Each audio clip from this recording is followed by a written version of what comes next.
Well, it's been nearly New Order Week, as we've been calling it all week on the show. We had Barney on Monday talking about movement, power, corruption and lies. Last night we had Stephen and Gillian talking about low life and brotherhood. We're going to finish off talking about these 5 reissues on Rhino, which are brilliant remasterings of the original studio albums and come each with a bonus disc of really good stuff. And delighted to welcome Peter Hook to the show. Hello, Peter. Hello, mate. All right. Not so bad. You just reminded me that I was once supposed to look after you at an awards ceremony. Yeah, you did an awful job. I think you were spiking my drink with more drink, as I recall. Yeah, I thought, given that I don't remember anything about it, the Q Awards probably late 90s. Very, yeah. I think it was the first one we went to. Right. Given that I remember nothing about it, it shows what a good job I did of chaperoning, doesn't it? Yeah. So, how are you generally? All right? I'm absolutely fine, yeah. You've got various new projects on the go. We're going to play a bit of one of them a bit later on, Freebase. Yeah, my engineer didn't want me to bring it, but Did he not? I thought it'd be good, because I was good. listening to you sign off last night, and I just thought it'd be nice to play a little bit, and I think he's given me about a minute. Okay, well, we'll play that. He didn't want you to have it, he said. Me, personally, yeah. Well, thanks. Well, we'll have a listen to... We're going to have a couple of tracks from Technique first. So have you gone back on and listened over these, the first 5 again? Steve, what did you make? Steve and I were very hands-on. Yeah, and what did you think? What did I think? It was funny, because it's been a bad period. You know, it's been tough with the way that it ended and all that, and it makes you very negative, and you just feel like, everything's gone wrong and you've achieved nothing. You just wasted your time.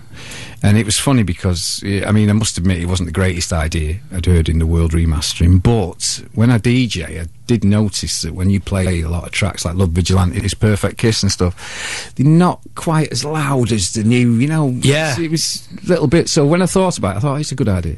When I got them, I must admit, it took a couple of goes remastering to get us happy, but putting the companion discs together, because obviously the singles weren't on the albums, was a real pleasure, because you felt like you were actually doing something to complement. And also I like the idea that it was separate, so that the LP existed as it was meant.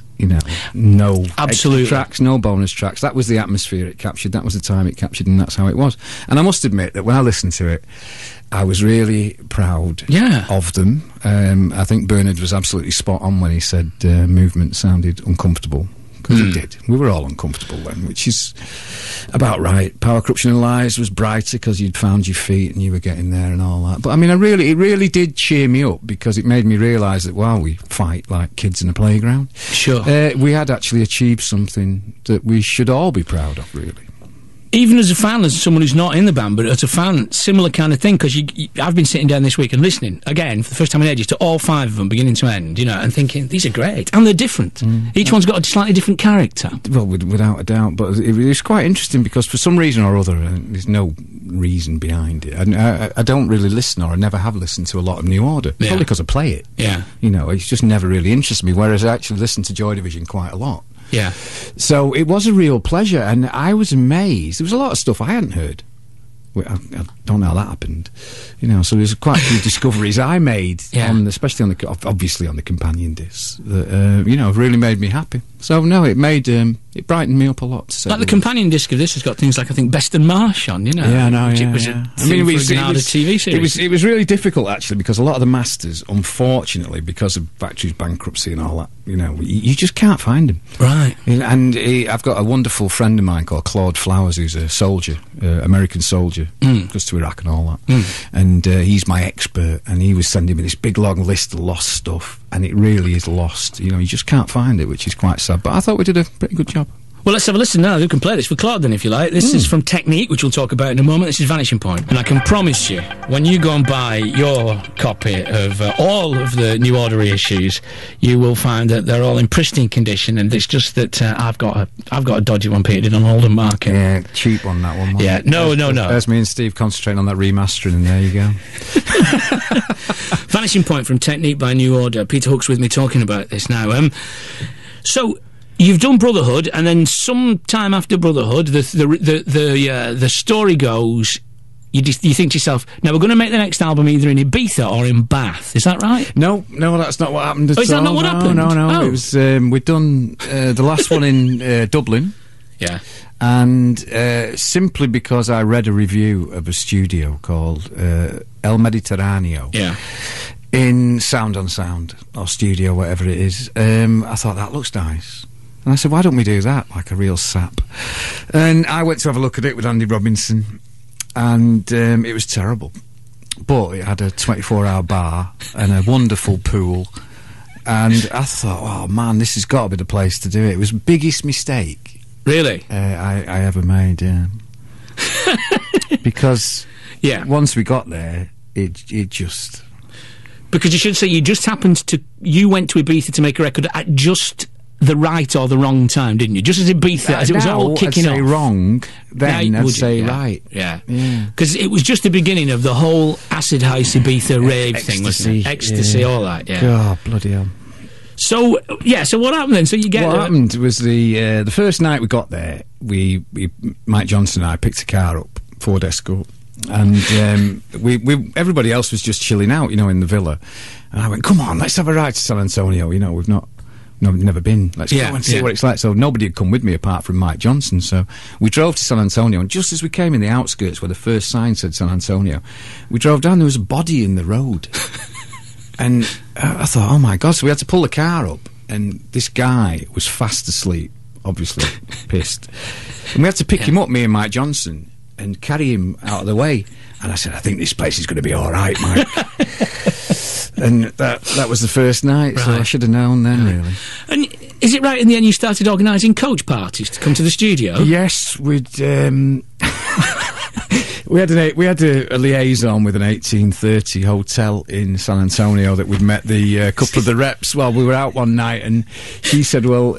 We were having a barbecue once a week. It was like a custom of the studio, the villa, and we said, there was a load of girls there, right? So he said, bring him down, and they were coming down. I remember the one wonderful afternoon when there wasn't that many of them this particular time. There was about 8 of them, and we had 8 of them crammed in a Ford Escort.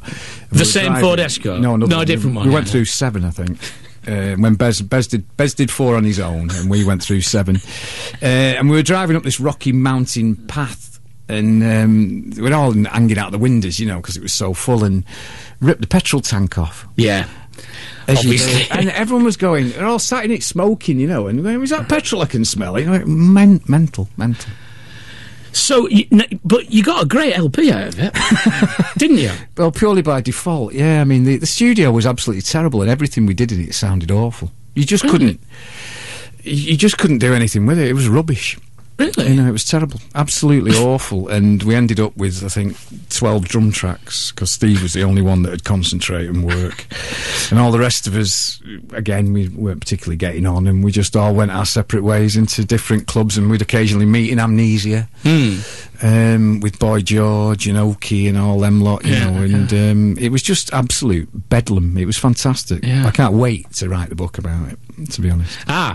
We'll talk a bit more about that in a minute. But it sounds great now, so eventually you salvaged something out of it. Well, no, I mean, what happened was we were just playing all the time. I mean, I was out constantly. Yeah. I really was the start of my fall from sanity, right, if you like. And me and Andy Robinson were just going for it all the time and spending all day recovering, and just going out again at night. And at the end of it, Tony Wilson came over for the last week, and I brought Oliver with him. And he said to me, I took him back to the airport at the end, and as I was leaving, I went, see you, Tony. He went, see you, Hooky, bye. And he went, oh, Hooky. And I went, what? And he went, come over, and he went, this is the most expensive holiday you've ever had. And I was like, oh. And, it was too late. We'd been there 4 months, and we'd done nothing. And, it was just one of those things, and we had to come back to England, tail between our legs, and start again in Bath. But unfortunately, we brought Ibiza. A little bit, brought a little bit of Ibiza back. Yes. Just before I play this tune, you said Brotherhood sounds like it's got some rock tracks and some ballads and some dance tracks on it. This sounds like it's more of a whole, but you can hear the different elements going on. But I've heard you say, or I've read you say, you had to fight your corner to get the rock element keeping alive in it. Yeah, I mean, it's quite odd looking back. I mean, we've always been at odds, particularly Bernard and I, and I think that he always wanted it to be more, electronic, yeah. And I think the thing that dragged it back to New Order, and maybe the thing that bloody annoyed him, was my bass guitar. So I'd try like hell to get as much bass as I could possibly get on, and every time